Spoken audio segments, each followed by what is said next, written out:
ములుగు జిల్లాలో ఎడతెరిపి లేకుండా కురుస్తున్న వర్షాలకు ఎగువ ప్రాంతాల నుంచి వస్తున్న వరద నీటితో గోదావరి ఉధృతంగా ప్రవహిస్తోంది. ఈ నేపథ్యంలో మంత్రి సీతక్క మంగపేట, ఏటూరు, నాగారం మండలాల్లోని ముంపు ప్రాంతాలను పరిశీలించారు. గోదావరి వరద ప్రభావిత గ్రామాల్లో ప్రజల పరిస్థితిని తెలుసుకున్నారు.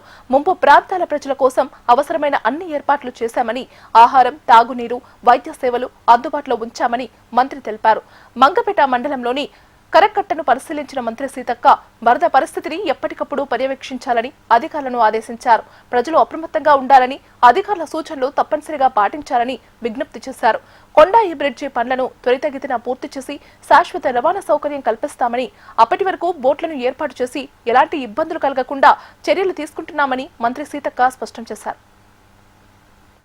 కురుస్తున్నటువంటి భారీ వర్షాలు ముఖ్యంగా పైన గోదావరికి పైన అటు నాసిక్ నుంచి కానీ ఛత్తీస్గఢ్, మహారాష్ట్రలో కురుస్తున్న వర్షాలతోటి రాత్రి వరకు గోదావరి మట్టం పెరగడంతో కొన్ని పరివాహక ప్రాంతాలు ముఖ్యంగా అటు కన్నాయిగూడెం మండలం, ఏటూరు, నాగారం, వాజేడు, వెంకటాపురం, ఇటు మంగపేట, ఈ 4-5 మండలాల్లో కొంత వరద ఉధృతి ఆందోళనకరంగా అనిపించినప్పటికీ ఎలాంటి ప్రమాదం లేకుండా ఇప్పటి వరకైతే ఎక్కడికక్కడ ఉన్నతాధికారులు కానీ, క్షేత్రస్థాయి అధికారులు, పత్రికా మీడియా సోదరుల సూచనలు ఇవన్నిటిని ఫాలో అవుతూ ప్రజల్ని అప్రమత్తం చేయడం జరుగుతూ ఉంది. ఈరోజు మేము కూడా ఈ 4 మండలాల్లో పర్యటించడం జరుగుతూ ఉంది. ఎక్కడికక్కడ అధికారులకు ఆదేశాలు జారీ చేస్తూ అదేవిధంగా ప్రజల్ని అప్రమత్తం చేస్తూ ఉన్నాం. వరద అక్కడక్కడ కొంతమంది మనోళ్ళు వాగుల దగ్గర ఇల్లులు కట్టుకోవడంతో కూడా ఈరోజు మంగపేటలో ఒక 20 ఇల్లులు ముంపునకు గురి అవ్వడం జరిగింది. వాళ్ళను నైటు ఇక్కడటువంటి మన స్థానిక అధికారులు పునరావాస కేంద్రంలోకి తరలించి వాళ్ళకు అన్ని వసతులను కూడా ఏర్పాటు చేయడం జరిగింది. ఒక దిక్కు కరకట్ట నిర్మాణం కూడా చేపడతా ఉన్నాం.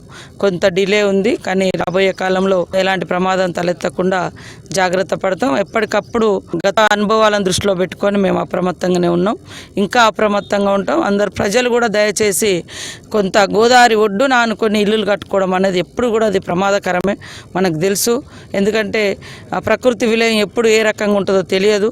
కాబట్టి ప్రజలు కూడా తమకు తాము స్వీయ రక్షణ ఉండాలి. సేమ్ టైంలో మేము కూడా అన్ని రకాలుగా ప్రికాషన్స్ తీసుకుంటామని తెలియజేస్తూ, కొంతమంది ఇల్లు లేనటువంటి వాళ్ళకి ఎవరైతే ఉన్నారో వాళ్ళకి ఇందిరమ్మ ఇల్లులు కూడా శాంక్షన్ చేసి ముంపునకు గురైనటువంటి వాళ్ళ ఇళ్లను కూడా ఐడెంటిఫై చేసి ఇప్పుడు వచ్చే విడతలో వాళ్ళకు కూడా శాంక్షన్స్ ఇవ్వడం జరుగుతుంది.